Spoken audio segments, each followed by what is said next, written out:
Next up on coffeecat.com, part 1 of making bacon.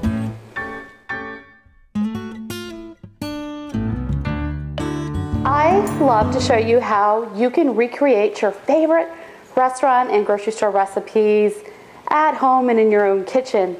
Today I'm going to show you how you can make bacon. Why do you want to make bacon? Because it tastes spectacular when you cure it yourself. And guess what? You get a very lean cut of bacon, so it goes fabulous in recipes and it is so easy to do. So why don't I go ahead and get started and show you how to make bacon. These are pork bellies that I purchased at an Asian market. Why do I purchase them at an Asian market? Because they're inexpensive there. So my tip there is find your local Asian market and go ahead and purchase these.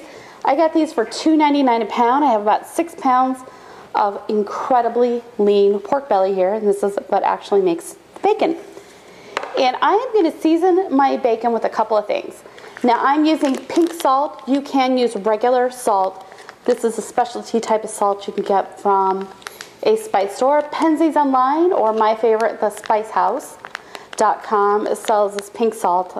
It's a little bit more effective. But you know what? I've done this with kosher salt and sea salt. It works just great. I'm also going to season this up with a little bit of brown sugar and some pepper. And thankfully on this, you can be as creative as you want. You could put in a little garlic powder, mermaid tears, anything that you like. It's going to make a fabulous cure. So why don't I show you how you do this?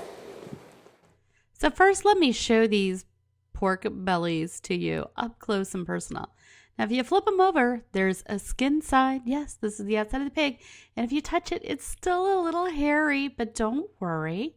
When we finish curing the bacon and we actually bake it, guess what?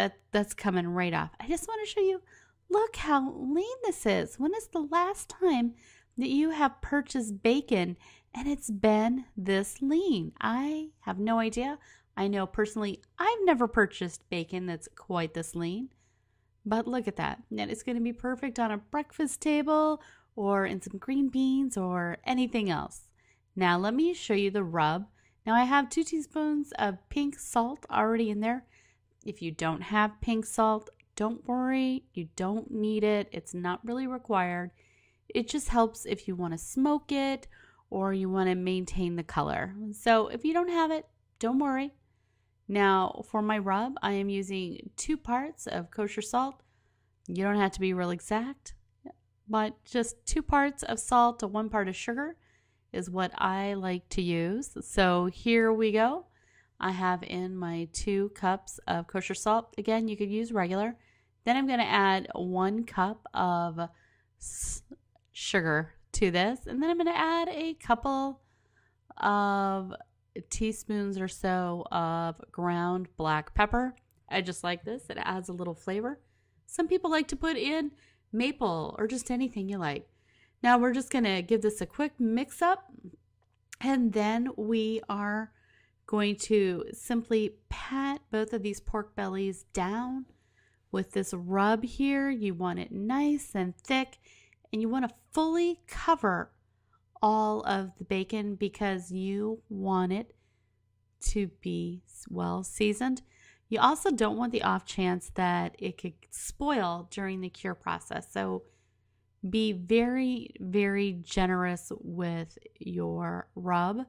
In fact, err on the side of too much. It's not going to hurt. So what happens next?